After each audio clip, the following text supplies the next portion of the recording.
अगर है तुम्हारी औकात सूर्य कुमार यादव। दुबई में भारत और पाकिस्तान के बीच खेला गया वो मैच, भारत ने शानदार जीत उसमें जरूर दर्ज की, लेकिन उसके बाद भारतीय कप्तान सूर्य कुमार यादव और पूरी टीम ने पाकिस्तानी खिलाड़ियों के मुंह पर जो तमाचा उसी ग्राउंड में जड़ा, उसके बाद पूरे पाकिस्तान में उसकी गूंज है। न सिर्फ पीसीबी बल्कि तमाम खिलाड़ी, जो पूरा देश है पाकिस्तान, वो अब यही कह रहा है कि भारतीय खिलाड़ियों ने ये कैसी हरकत कर दी।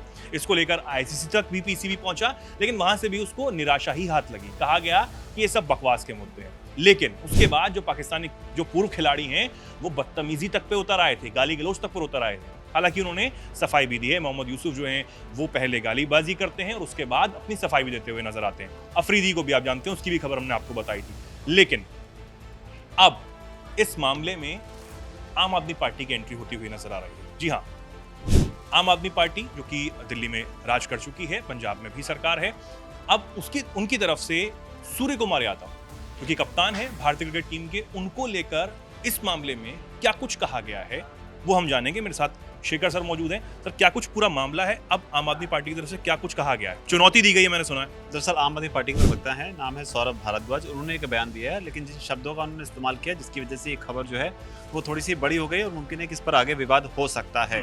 जिन शब्दों का इस्तेमाल किया उसमें अगर क्रिस्प में बताऊं तो वो ये है कि औकात नहीं है तुम्हारी। तो ये बात उन्होंने सूर्य कुमार यादव के लिए कही है, जो कि कप्तान थे। एग्जैक्टली उन्होंने क्या कुछ कहा, उन्होंने कहा है कि उन्होंने सूर्य कुमार यादव ने जब ये जीत दर्ज की तो उन्होंने इसको पहलगाम टेरर अटैक में जो लोग मारे गए उनको डेडिकेट किया।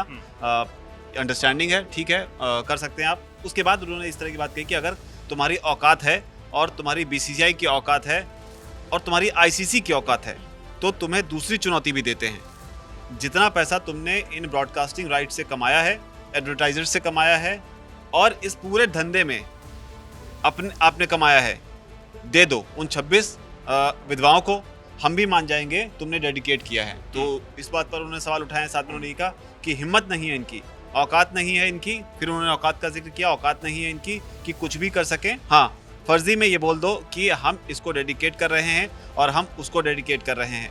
तो ये बात जो है उन्होंने कही है एग्जैक्टली। हालांकि इस पर अभी तक बीसीसीआई की तरफ से सूर्य कुमार यादव की ओर से या आईसीसी की ओर से कोई भी रिएक्शन नहीं आया है। उनका बयान भी जो है वो उनका जो वीडियो है 50-55 सेकंड का, वो भी काफी वायरल हो रहा है। बिल्कुल, और एक बार सुनवाई देते हैं कि आखिर जो पूर्व मंत्री हैं सौरभ भारद्वाज, उन्होंने क्या कुछ कहा है सूर्य कुमार यादव को लेकर। अगर है तुम्हारी औकात, क्या नाम है इनका, सूर्य कुमार यादव, अगर तुम्हारी औकात है और तुम्हारी बीसीसीआई की औकात है और तुम्हारी आईसीसी की औकात है तो तुम्हें दूसरी चुनौती भी देते हैं। जितना पैसा तुमने इन ब्रॉडकास्टिंग राइट से कमाया है, एडवर्टाइजर से कमाया है और इस पूरे के पूरे धंधे में क्रिकेट के आपने कमाया है, दे दो उन शहीदों की विधवाओं को, 26 औरतों को दे दो वो सारा का सारा। हम भी मान जाएंगे तुमने डेडिकेट किया है। हिम्मत नहीं है, औकात नहीं है इनकी कि ये कर सके। हाँ, फर्जी में कुछ भी बोल दो, ये हमने उसको डेडिकेट कर दिया, ये हमने उसको डेडिकेट कर दिया।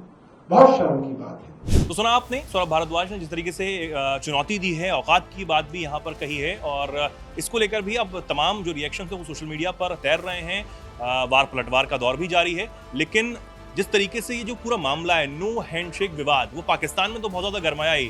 हालांकि हमने कल एक खबर भी आपको बताई थी कि किस तरीके से शाहिद अफरीदी जो हैं वो पूर्व कप्तान रहे हैं पाकिस्तानी टीम के, उन्होंने इस मामले में भारत सरकार को निशाने पर लिया था, पीएम मोदी को निशाने पर लिया, लेकिन राहुल गांधी की तारीफ की थी। उसको भी हमने आपको दिखाया था। अब ये जो पूरा मामला है धीरे धीरे आगे बढ़ता हुआ नजर आ रहा है। हालांकि बीसीसीआई की तरफ से कोई ठोस टिप्पणी, कोई ठोस जवाब अब तक इसको लेकर सामने नहीं आया है। देखा जाएगा कि क्या कुछ होगा। फिलहाल आप इस टिप्पणी पर क्या कुछ सोचते हैं, क्या कुछ कहना चाहते हैं, कमेंट सेक्शन में जरूर अपनी बात को रखें और ऐसे ही जुड़े रहें, देखते रहें दैनिक जागरण।